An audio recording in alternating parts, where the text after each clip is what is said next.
Carlos from Freelancer Finance here. I'm at the EV Expo in Los Angeles and Long Beach, and we're here to look at some of the startup and traditional legacy auto EV makers offerings coming up in 2023 and beyond. Here we are on the outside. Good looking vehicle, stylish, small. Seems like a sort of a compact SUV or CUV. Large tires, good decent wheelbase. A fair amount of room. Decent looking interior, I gotta say. Good visibility, sunroof. This was a little cheap, like a little kind of cheap plastic, and it's definitely grabbing fingerprints, but overall, I'm more impressed with it than I thought I would be. Pretty roomy. Headroom's a little bit tight here, but overall, it feels like a solid machine. I'd say my biggest complaint would be the headroom, but overall, a nice looking vehicle. Hey, we've got a couple of other KONA EV selections.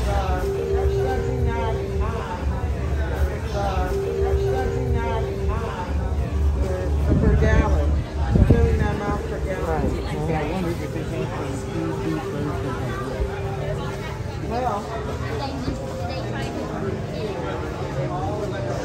Decent amount of cargo space, I gotta say.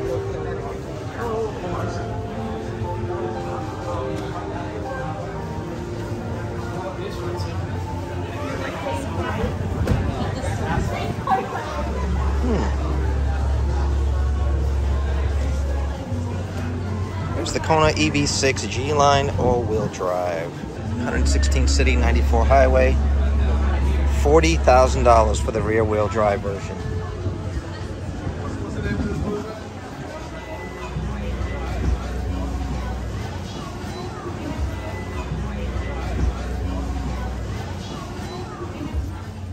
This is the vehicle many people expect to eat Tesla's lunch, the ID.4. So why don't we go take a look and see what we got here. Overall, first impressions, it's a smaller vehicle than it looks like in photos, with large tires. Wow. Interior is great. That's the first time I've seen it. Yeah, and then we're doing the test drive too.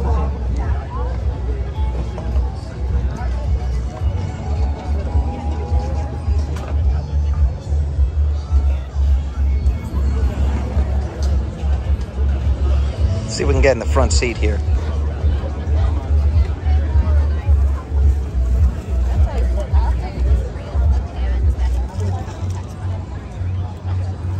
Yeah, $7,500 off. So you get $7,500 off this thing. Oh, I thought you meant the price range. Oh, no. So the price range is just all on creature comforts and whether you get a little price versus yeah, the battery's the same. Thank you. All 82 kilowatt. Here's the back seat. Decent amount of space back here. How comfortable are you in the front seat with that space? Yeah, like you're not sitting too far up. And I love this. I love this. Almost flat bottom. Yeah. Here, almost That's flat the best bottom. part. One of the better parts. Yeah. Yeah. That's the same thing, right? Yeah, when you get rid of the drive shaft, yeah, Yeah. transmission, you don't need it anymore. I just ordered. I ordered i4 a couple of months back. And what made you decide on that vehicle over? You always have Beamers? No, you're a Beamer guy, yeah. I was a Mercedes guy before I switched to Tesla. Yeah. So now I was debating Tesla. Only thing that kind of got me back from it is they haven't changed it much, and there's got to be a little bit change. Right. But it looks the same. But I test drove it, love it, but it's very minimalist, and I'm old school. You're old school. You like a lot of buttons. I know. Yeah. I'm the opposite, right? I like that it's all on the touchscreen. Yeah. So that's good. So this is good, and then other than that, I mean, it's still not in production yet, so. That is the one I really, really like. That's where I'm going next. I want to look at that Lucid. Yeah, I haven't seen one in person. Beautiful car. But that's the highest one they have. That's the 140 one. But it qualifies for it because it's over 6,000 pounds. I didn't know that. That it qualifies for? For some kind of tax break. If you have a vehicle that's over 6,000 pounds, it qualifies for some kind of huge tax break. Oh, see, I didn't know that. It is a very heavy vehicle. Yeah, that's why a lot of people drive G-Wagons. Interesting. So now we're going to hop in the front seat of the Volkswagen. Okay, like you said, there is a good bit of room here. Comfortable. Decent sized screen, could be a little bit bigger. Cup holders. Okay, it's got the minivan armrests. You know those minivan armrests. You've all been in the Chrysler. Got some USB-C ports. Comfortable, has like the second instrument gauge cluster. That's more like a touch screen. Let's see what we got. Yeah, it's all touch screen. It's a nice vehicle, and it definitely feels like it's been updated to be electric, but still maintaining what Volkswagen owners might have liked from the previous generation, which, as you heard from the guy was talking to, that seems to be the case. Is it the Tesla killer? I don't know, but time will tell if these things last, if these things are built to last the way Tesla seem to last mechanically, as well as holding their value over time. Now, let's head to Lucid. So this is the Lucid Air Dream Edition. I've never seen one in person. I gotta say, it's an impressive vehicle when you first see it. The size it's a good size. Probably looks a little bit bigger in person than what you may think. Here we're looking at the back. We'll hop in the front in a minute, but here we're looking at the back. Really well thought out compartment. Really easy to get stuff in and out. And it looks like those back seats will come down to give you entry into the cabin area. Really well designed. Nice, clean design. Looks kind of funny when you look at it from the side, but definitely functional. And even more cargo space underneath. This is an interesting touch. Painted, it almost looks like aluminum, but it's actually painted.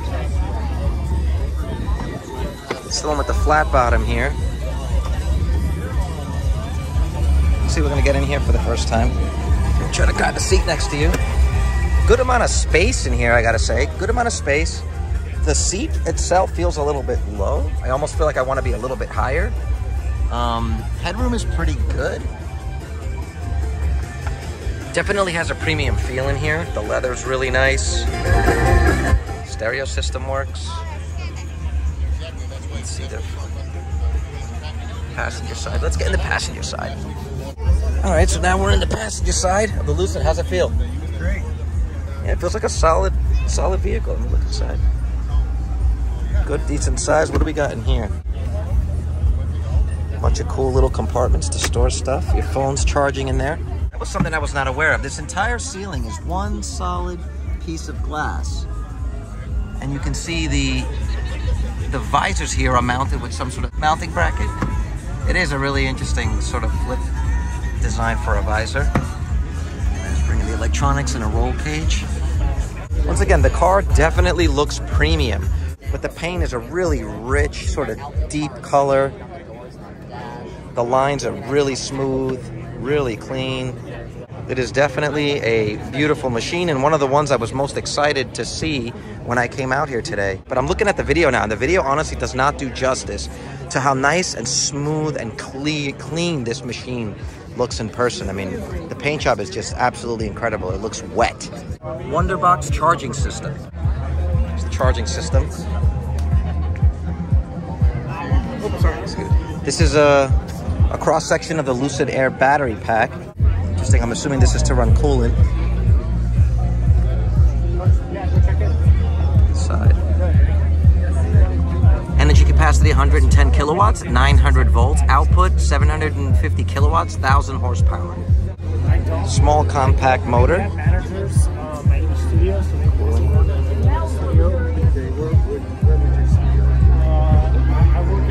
Really interesting, small compact design.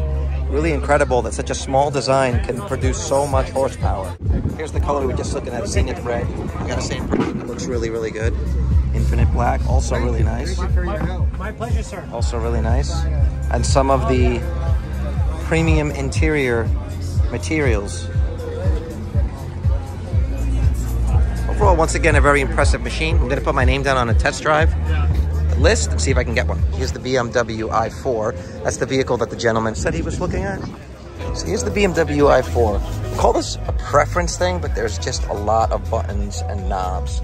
This definitely feels like a traditional vehicle, but it feels more like an electrified version of an ICE vehicle, which is fine. There are some customers that want that will need this, something familiar in order to make the transition on the drivetrain. Nice looking vehicle.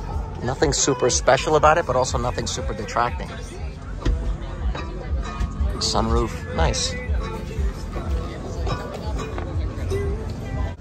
The BMW i4. So now we're going micro-mobility, looking at the CYCLEBOARD Rover. A three-wheeled sort of skateboard scooter, tilting. Let me just get on one of these. As someone who's ridden skateboards plenty of times in his life, this is very familiar. Although I'm used to being more sideways, I guess I could get used to being upright. Overall, it feels pretty solid. You can see that there's definitely a lot of interest. Here's some people lining up to do a test drive. And here's the test drive center. You see them kind of riding around, testing these vehicles.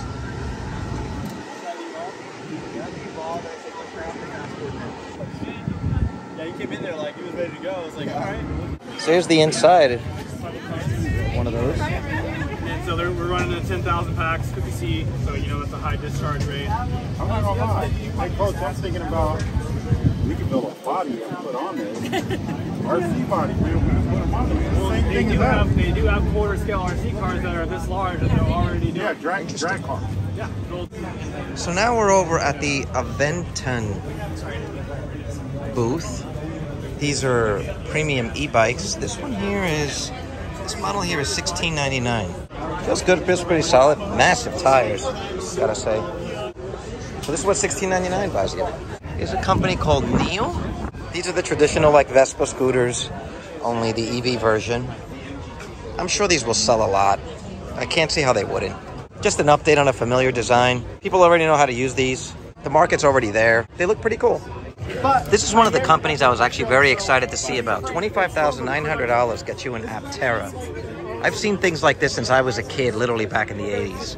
That unicorn of completely solar-powered vehicle with essentially infinite range. 40 miles. Come around the back here.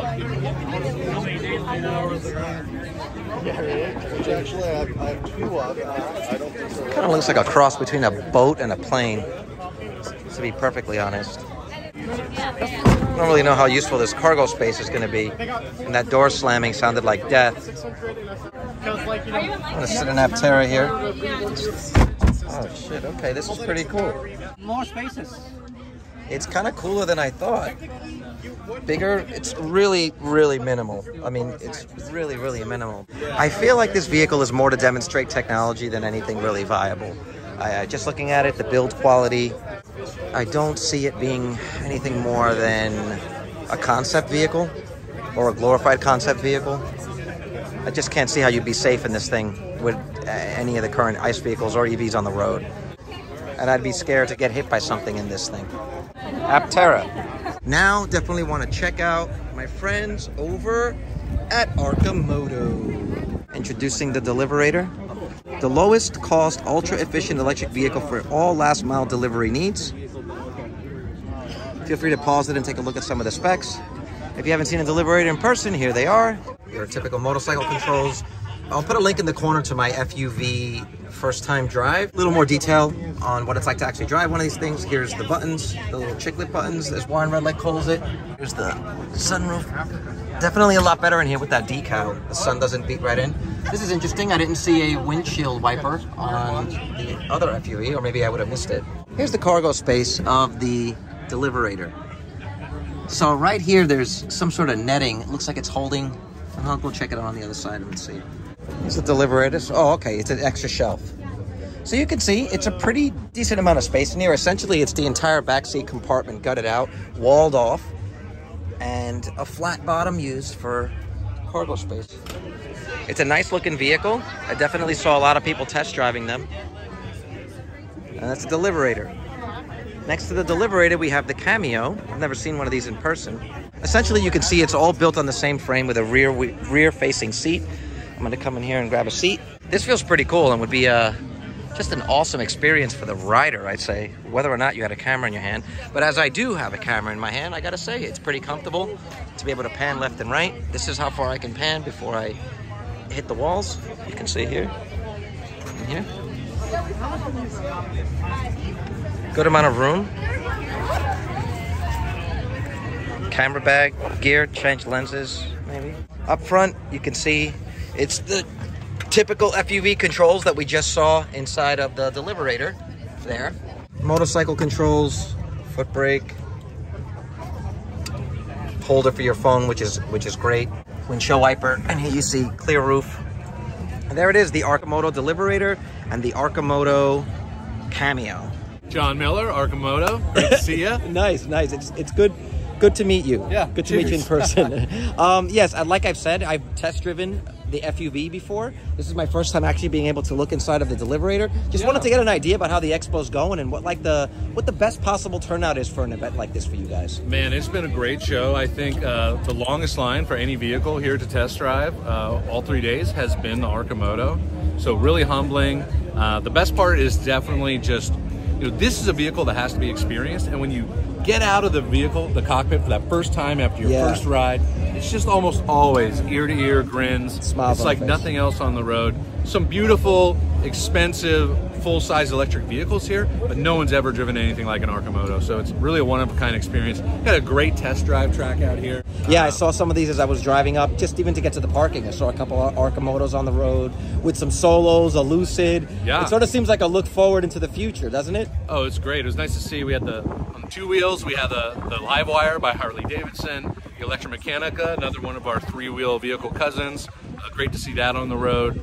And then of course the Arcimoto, and then all the ID4 from VW, Lexus. They're all here. So and just the other technologies that are all coming together. The charging technology. I saw a bit of that. It's great to see, and the best part about this event is the fans are so knowledgeable. Like, they know their stuff here, so they're really knowledgeable about EVs, the technology. They already get why we're doing what we're doing. Yeah. So now it's just a chance to get in and experience. How effective do you think this has been in terms of educating the public?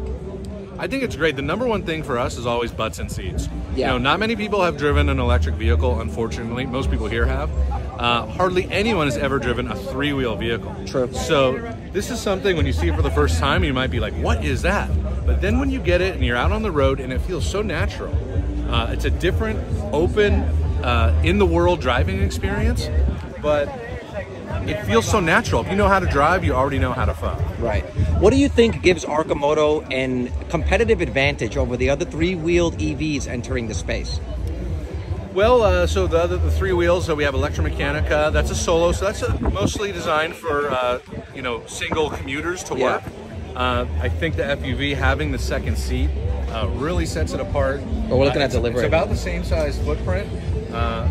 It has, the rear cargo box, but to be able to take my wife and go out to wine country for some joy rides, I think that really sets it apart. And then the APTERA is just a much more expensive vehicle. The FUV starts at $17,900. It is in production now. You can get one here on the West Coast. California, Oregon, Washington, Nevada, Arizona, Florida, Hawaii. We just opened. That is an important distinction, that these are actually in production. Right now. If you were to order one in one of our open states, we'd have one to you in about 120 days or less. Can you tell me more about where? I asked you guys about a Roadster. Can you tell me more about the plan that's opening up to have access to these down in Santa Monica? Let me start with San Diego. So you can rent a Roadster at our San Diego Experience Center. That's at 10th and Market. Great ride. Take it over the bridge into Coronado, hit the beach, go to the Hotel Del. It's a really cool, one-of-a-kind experience. Or just cruise up to La Jolla, hit the beach cities. That's an amazing ride. So we have those Roadsters available down there. Our partner Reef will be opening in Santa Monica for an FUV sort of car share experience. So you'll be able to get in, grab one, run a quick errand, drop it off really affordably. Or you can pop in, grab a friend, pack a picnic, and go up to Malibu, hit Dukes on the water, then come back for an awesome little joyride. So it's kind of a combination of a tourist rental, first test drive for our fans that haven't seen it yet in LA, and then also kind of the gig driver, right? You want to go make a quick errand, do a quick delivery drop. You got something ready there for you, ready to go. Yeah, awesome. We'll see you soon. Cheers. Great to meet you. Okay, I am here with Kurea of Arcimoto. Can you tell us what you do? I am the Director of Customer Experience. Director of Customer Experience. So my department is responsible for that as soon as you place that order, all the way through delivery and owner support. Oh, and how have things changed from when you first got on board to where things are now in terms of the company? So I have only been here for about 4 months. Okay. And in that time, we have grown substantially. Arcimoto is just constantly growing, learning, and it's been a really exciting journey. We've done almost 300 test drives. Wow. In the last 2 days. We are super, super busy, and we've had a ton of questions and a ton of interest. ICE vehicles, EVs of all sizes on the road at the same time. What would you say is the #1 question that you're getting from people that have never seen the Arcimotos before? Are they street legal? And yes, they are. Really, that's the number one question? That's the number one question. Okay, and then down the line, after you let them know, yes, these are street legal. We let them know that they can go up to 75 miles per hour, so you can take them on the highway. Mm-hmm. They go 100 miles in one charge, and they are super easy to drive, and in California you don't need a motorcycle endorsement to drive them. Right, oh yeah, and talk to me about the EV tax credit. Yes, so in California we have a couple tax credits that you can qualify for that are about $750 a piece. We are also looking into other credits in the state of Oregon as well as the federal tax credit as well. How successful would you say the event was? Has this turned into any leads? Have we gotten any more sales? That sort of thing. Yes, so it has been incredible for customer contact, for a lot of people learning about the vehicle and talking to, I feel like I've talked to hundreds of people over the last 2 days. But it has been amazing. Everybody's super receptive. They've learned a lot. I've learned a lot from them, and I've made some really great connections here. Thank you so much for your time. Absolutely. I'll see you soon. Okay, bye-bye. Okay, this is another company I was very excited to see in person. So I'm standing in front of the ELECTRAMECCANICA Solo. I have to say, it's actually a lot better looking in person than it does look in photos, and it's a lot less weird looking. It's a lot less out of place looking. All right, so I'm gonna sit inside of a Solo for the first time. Here we go. Okay. As you can see, it really does a good job of carrying over the car experience to a micro-mobility vehicle. We got your steering wheel in the center, turn signals, windshield washers. Here's your gear shifting, reverse neutral drive. We have a radio on this side. We have our air conditioning controls over here. Doors, typical. Feels pretty solid when you slam it. So it tells you right here, warning, Solo is not as safe as a car. No anti-lock brakes, no traction control or stability, no airbags, not crash tested. Solo is not as safe as a car. You are at greater risk for serious injury or death. Solo lacks crash avoidance features such as anti-lock brakes, stability control, traction control. Do not drive on snow or ice. Avoid large puddles and heavy rain. Solo does not meet automobile occupant protection standard. It has not been crash tested. It has no airbags. Read manual before opening. Okay, so it does a good job at bringing over some of the feel of being in a car, but it's definitely not as safe, and they're stating as much. I don't know how much utility this would have for a person looking to replace their gas guzzling vehicle. Here's the cargo space that you have in the back. It's a decent amount of cargo space. It's not really accessible from the inside. In that sense, you can't just reach over your shoulder and sort of grab something and take it out. It really is just a Solo transport unit for one person. I don't know how I feel about that. I kind of feel like this is still a very large footprint vehicle to carry around just one person and a small amount of things, and something that they're admitting is not safe, especially when Arcimoto does exist. Assuming that weather conditions are favorable, I would take an Arcimoto over this probably any day of the week, I gotta say. But they are definitely nicer in person. It's nice to see these, the interest around these things. People are definitely here asking questions. It definitely is catching people's eyes. And whether or not this vehicle actually makes any sort of dent, it is a step in the right direction. The Solo. So I'm here with Ed Netka. Yes, Ed Netka from ELECTRAMECCANICA, and your job? I'm the Senior Sales Manager for Southern California. Senior Sales Manager for Southern California. This is my first time checking out a Solo, and I have to say I was more impressed. It's more impressive in person than it is when you're seeing it in videos or in photos. How has the event been so far? It's been such a success. We have an hour to hour and a half wait for test drive with this vehicle. I know, I couldn't get one. It's 6 hours, 6 vehicles just constantly being test driven. So for branding and exposure, it's been huge. It's been a big success for us.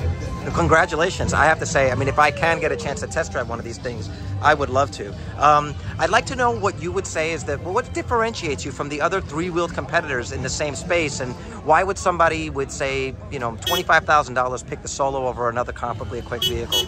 Well, let's say, okay, first at $18,500, we're priced, we have a value pricing that makes it very competitive. It does. Plus, we have a finished product.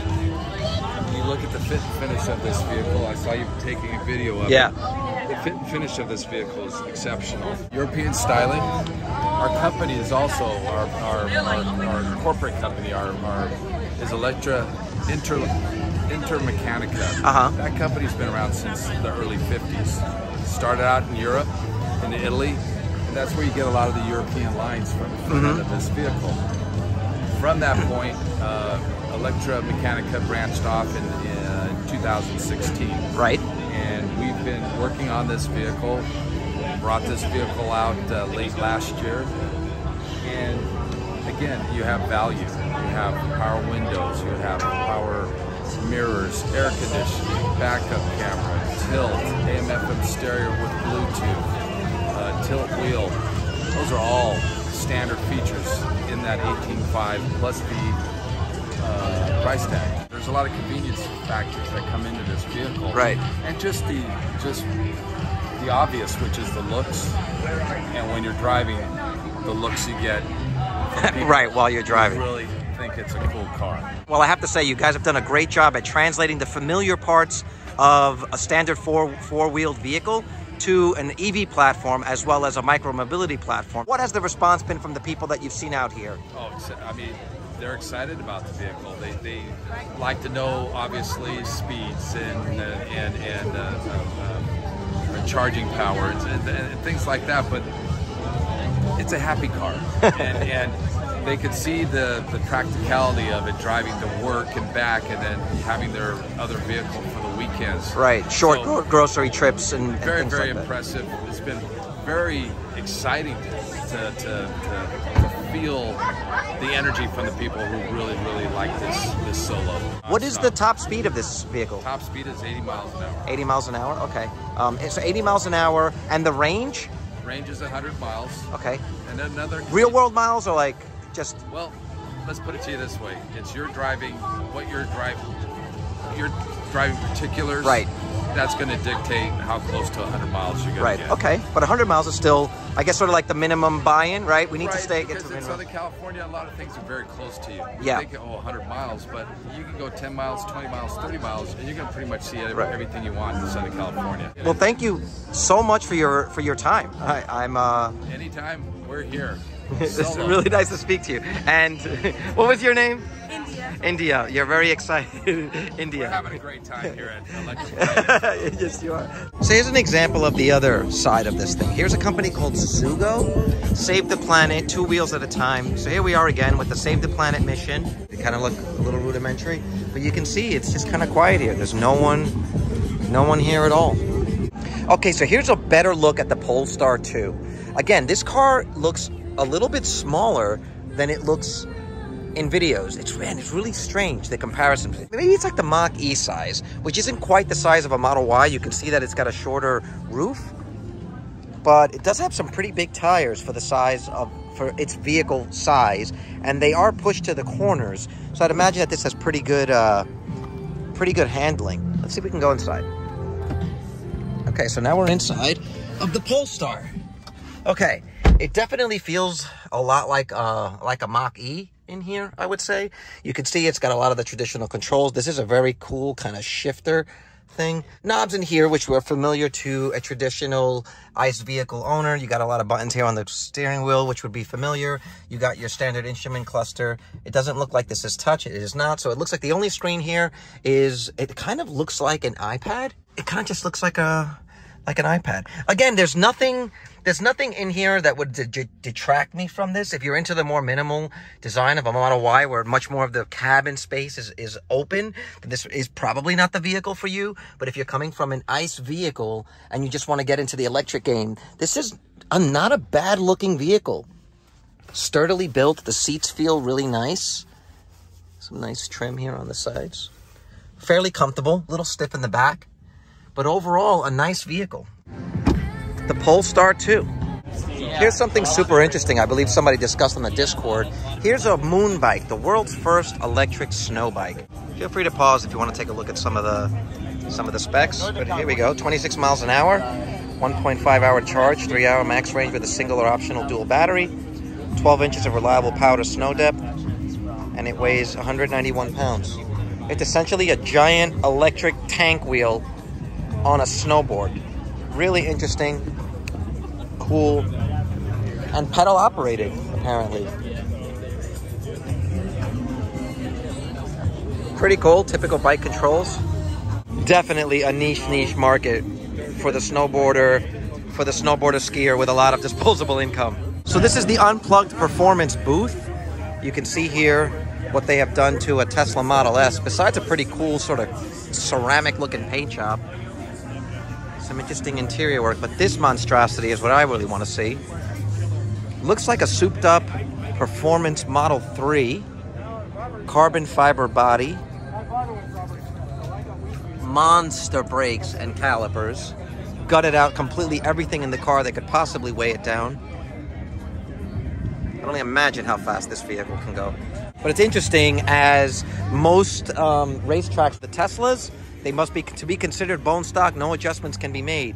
The drivetrain, so it's super interesting, the other modifications that people are making, like massive rear spoilers, reducing the weight, modified suspension, gigantic tires, carbon fiber all over the place to reduce weight, just to squeeze every bit of performance out of these vehicles. Again, this is in no way street legal. I mean, look at the size of the scoop that it has. The amount of downforce that this thing must need to stay on the road is amazing. Still, incredible to see the racing community adopting the Teslas and the EVs as much as the ICE counterparts.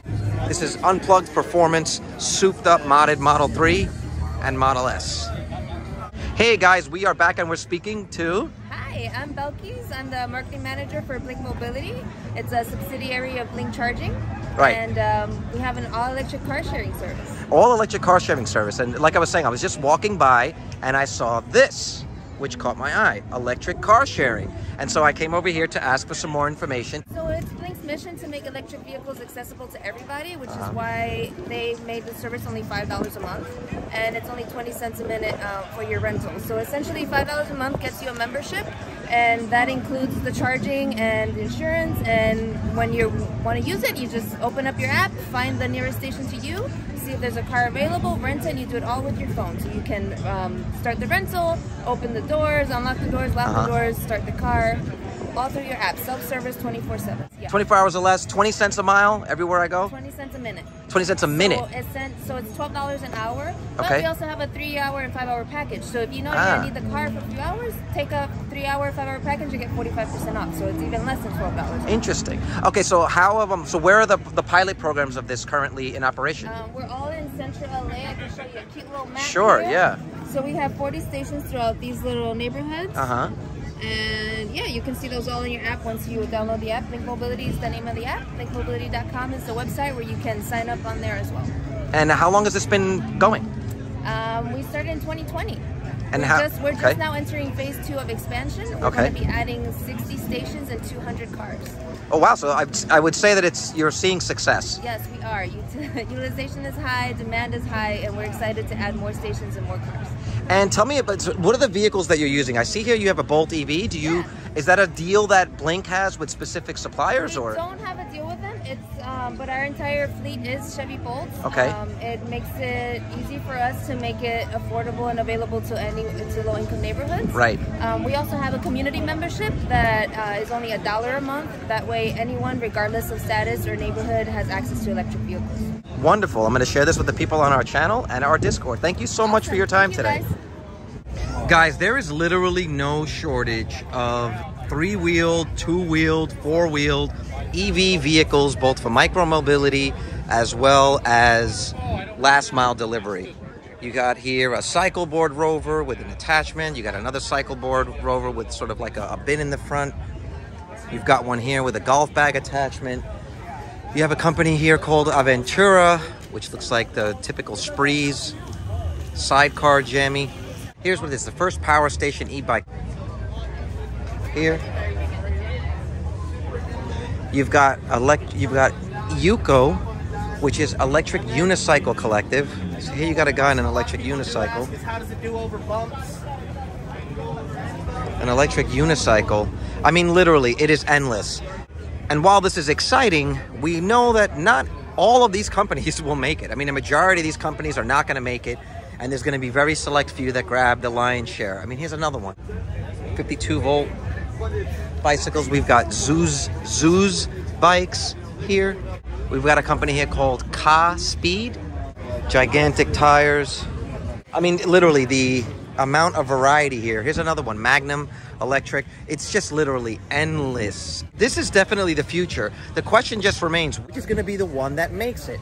It's hard to tell. I mean, there's a lot of interest and buzz around a lot of these companies, both on the consumer side as well as on the stock side. But the truth of the matter is, it doesn't seem like a lot of these companies will make it. A lot of these companies are overlapping in what they offer. And so it looks to me like we're going to see a price and performance war over the next couple of years that'll only benefit the consumers. And for us as investors, if we pick the right companies, we should do very well. This stuff just sort of makes me super excited about the future that's coming. A super quiet, clean, sustainable transportation world. Here you've got a company, we've talked a lot about this company on our Discord. The name of this company, ZUGO. We've seen some of their vehicles on the road before. Here's the 2-seater. Here's the 2, 4, 6-seater. Here's another 2-seater that's sort of like a Hauler Pro. So this would be the equivalent of the Arcimoto flatbed. It's just nice to see. It's just nice to see all these vehicles driving around. Every single one of these is sustainable. Every single one of these, you have no concern with your kids being right next to them. There's no exhaust pipe, no burning of fossil fuels. It's amazing. So is this the Tesla killer, the Volvo XC40 Recharge? Okay, here we go. Let's take a look at the back for a second. EC40. This looks like comparable size to the Model Y. Model Y is probably just a little bit higher. A good, decent wheelbase, all-wheel drive. Gotta say, it looks pretty cool from the outside. I'm not sure how I feel about the two-tone top and bottom. It kind of feels like a Subaru. Front styling, pretty simple, minimal. Again, has that Ford Mach-E look and Ford Mach-E size. Let's take a look at the inside. Okay, you first open the door. Pretty clean on the inside. I kind of like this little bezeling there that they've got.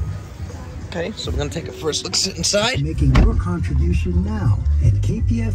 Once again, it seems like a lot of the legacy automakers are sticking with a very similar looking interior to their ICE counterparts. Here you've got a lot of manual buttons that control things like cruise control. This looks like it's the voice command. This is probably to navigate up and down through menus, which it is. Here I'm controlling the audio, the volume, turn signals and lights. This screen here is not a touch screen. So it looks like the predominant way of interacting with the vehicle is through this touch screen, which, yes, this is a touch screen. And again, using a lot of Google technology. The vents are pretty cool. It's a little loud, the vents, for what it is. The seats feel really nice. The seats feel really nice. Overall, the interior here does feel a little bit small, I have to say. Pretty nice on the inside. Let's look at the back. Decent amount of cargo room. Decent amount of cargo and cab room back there. And you got some netting here for the top for a sunroof. For a lot of these EV makers, looks like they're going with that glass design. Offset some of the weight of the battery by reducing weight in other places. Overall, it's a nice vehicle, but again, I haven't really seen much now that I've been in a bunch of these to differentiate one from the other. In terms of technology, I mean, the screen here does seem a little bit small. The screen here isn't a touch screen. Overall, there's nothing super spectacular, but there's also nothing that really is like egregiously offensive. But as far as some of the other ones that I've seen, the non-Tesla vehicles, they do seem to be a little bit lacking in terms of just the size and advancement of the center console here. Yes, it is technically a touch screen and it is pretty responsive, but it does feel a bit rudimentary compared to some of the others, particularly Tesla, Lucid, and I believe the Volkswagen. Is it the Tesla killer? Time will tell. Okay, so I was stopped while I was walking around by a representative for Toyota that recommended I come and check out their zero-emission offerings. Here's the Toyota Mirai. The back here is reminiscent of the Lucid. You can see it's got this sort of open back, this open trunk here that opens so far down low that it's got really easy access. I'm assuming that this pops down. Actually, I don't think it does. That might be limited cargo space. Let's take a look at the back seat first. Ooh, okay. This is not really a lot of space. Now, granted, that front seat seems to be pushed pretty far forward, but I'm not sure how much a taller individual would be comfortable back here. There's also, you can see that the roof sort of slopes down into the cabin area. So, okay, from a backseat perspective experience, I don't think this is the most comfortable. And also, we do have this gigantic hump here in the middle. So we're gonna crawl out the back here.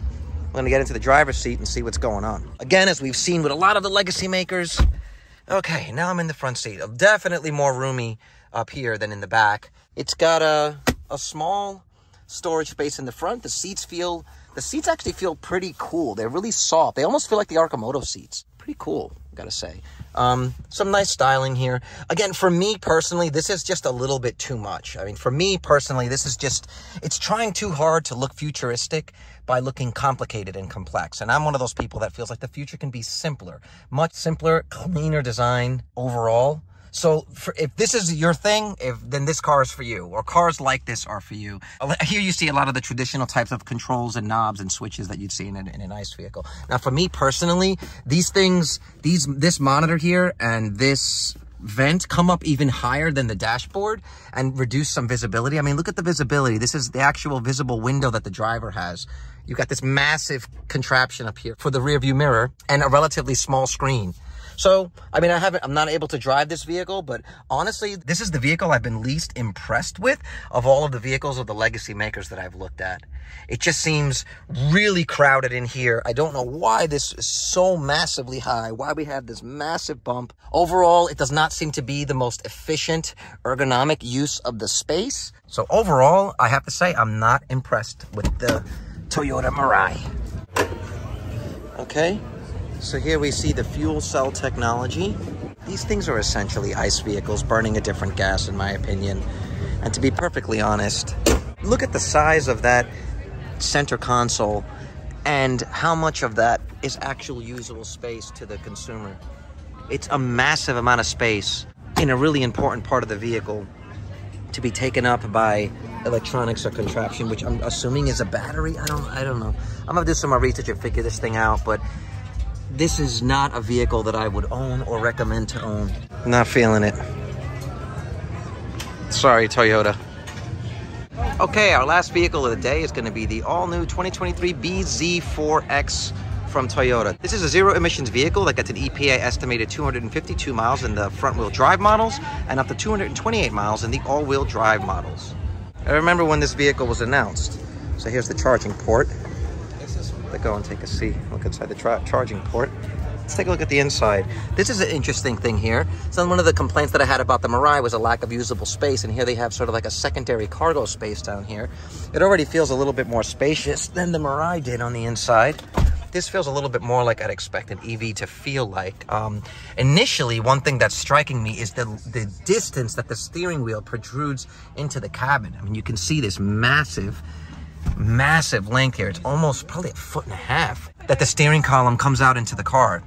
But they've also done a good job about sort of lowering the ride height of this window here. Even though it's not a large window, it still feels like it's lower, and I still feel like I have more visibility on the outside. This is something that I've seen in a bunch of Toyota cars too, which I think is nice. It kind of gets rid of a blind spot there. Again, you can see a lot of the normal buttons, knobs, and switches that you'd be familiar with in a typical ICE vehicle. The center console still is abnormally large, I think. And sort of slides back. That's pretty cool for the cup holders. I really like this space down here. This could be a cool spot to charge your phone or something like that. What do we got here? Okay. System here. I'm not really sure what this does. Some button controls. I don't know if the car will turn on. A decent amount of space. You can see some people have lowered the back seat. So there's a good amount of cargo space back there. I'd say it's probably like 6 feet. Let's take a look in the back and see what we've got in terms of space. Okay, so with the back seats lifted up, let's see what we got here. With the back seats lifted up and with that front seat in a comfortable position for me to drive, there's actually a pretty good amount of room back here. Come on. There is a small little hump here in the center, which feels like probably, again, for batteries. You can see there's more than enough room for a toddler to fit. Hi, my love. Again, a good amount of room back here and still offering a decent amount of room in the cargo space. Overall, I really like this vehicle a lot more than I did the Mirai. Whoop, got another little cargo space. Decent amount of cargo room in the back and even more room with the rear seats folded down. Overall, this car, my first impression, is what I would have expected in a legacy OEM's first EV vehicle. I'm actually impressed with this. It is a great vehicle as a first try, as a first design. Again, I don't know how this drives. A lot of the test drives were taken up. But in terms of the look, the styling, the car seems like it's been thought out as an EV vehicle first and not just a port over of an ICE vehicle. Good job, Toyota. So that was our quick overview of the EV Expo in Los Angeles. Guys, please join our Discord and consider becoming a Patreon member, all of which have access to our free Discord. If you like this video, please hit like, subscribe, hit the notification bell to be notified when future videos get uploaded. We'll see you soon.